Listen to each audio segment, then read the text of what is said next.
Oh, come on, you've been working fine for 4 billion years. You've got a little bit left in you.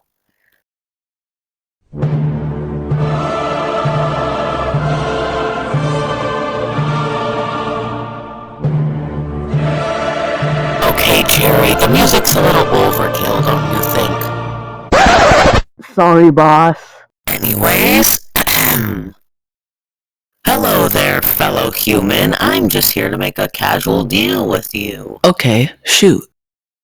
How would you like to be a king? All I need in exchange is your soul. Yeah, listen, pal, I think I know how to see a scam when I hear one. What? You want to see an example of something that's not a scam? This guy said he would give me a piece of candy if I gave him my password. Seems legit, right? I'm actually really offended that you believe that, so I'm leaving now.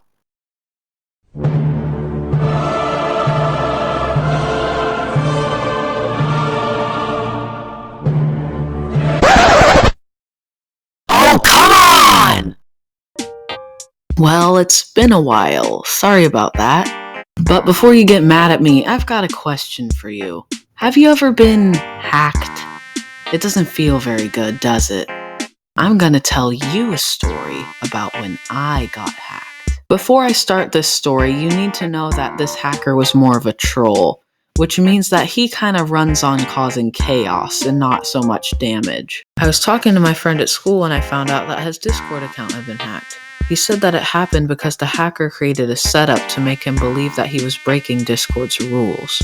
At first, I thought nothing of this. That was a mistake. A couple days later, I overheard him and another friend talking about his Discord account. I couldn't hear much of the conversation, but from what I heard, it sounded like he had gotten his account back. He did also mention the hacker had done something that needed to be cleaned up, though. When I went home that day, I saw a message from my friend on my computer. This seemed sus, but it did line up with what my friend said about needing to clean something up, so I went for it. Yes, I know, I'm gullible, there's no need to remind me. I pretty much fall for everything. And I kind of ignore all the red flags too.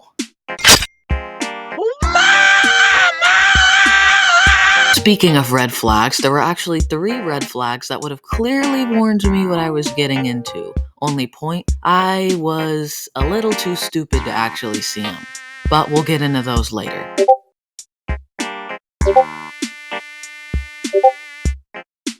Now let's pause for a second because we've already come across our first red flag. And this red flag is none other than the Discord moderator badge.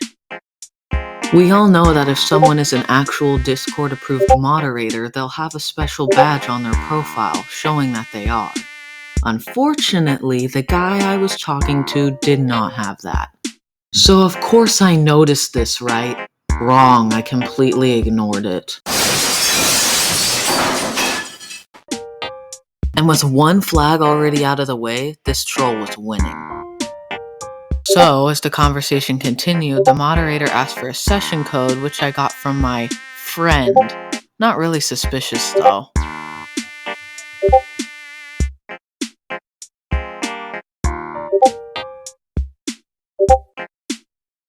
And pause again. I don't really need to explain this, do I?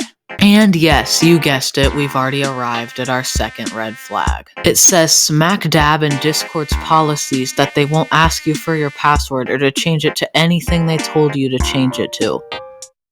So surely I couldn't ignore this, right? Well, I did. Guys, I think my account's cooked. He told me to turn off any other security measures, which seemed kinda sus. Then he told me I had to approve the new sign-in, which was supposed to be coming from Texas according to his profile. One problem. This approval was coming from the Philippines. Yeah, you guessed it. This is our third and final red flag. For people who don't know what the word geography means, here's a little demonstration. This is Texas. Here is the Philippines. They're literally on opposite sides of the world. I don't think anyone can make a mess up that bad, not even me. And if you really didn't know that, then, you're welcome, I guess. Now, since I actually seem to notice this red flag, surely I didn't fall for this one. Yeah, wrong again, I totally did. This man is already dead, he just doesn't know it.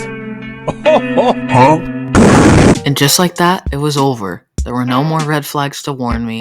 I had fallen right into his trap.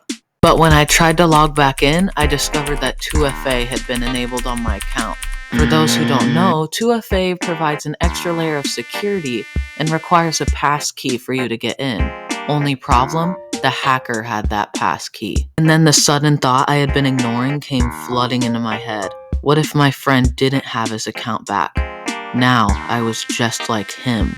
I had been hacked. When I went to school the next day, my friend confirmed my fear. I had misheard. The hacker still had a hold of his account. I sent a rather pleading message to Discord, begging them to get into my account and turn off 2FA so I could get it back. I didn't know if they would oblige though, so I just had to wait.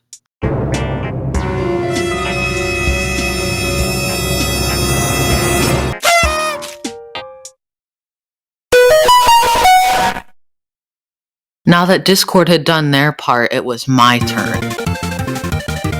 Now, this is important because I want you to listen closely. If you've ever gotten your recently hacked account back, you're going to want to follow these steps I do. Firstly, I set my password to something different. Then, I disabled 2FA permanently.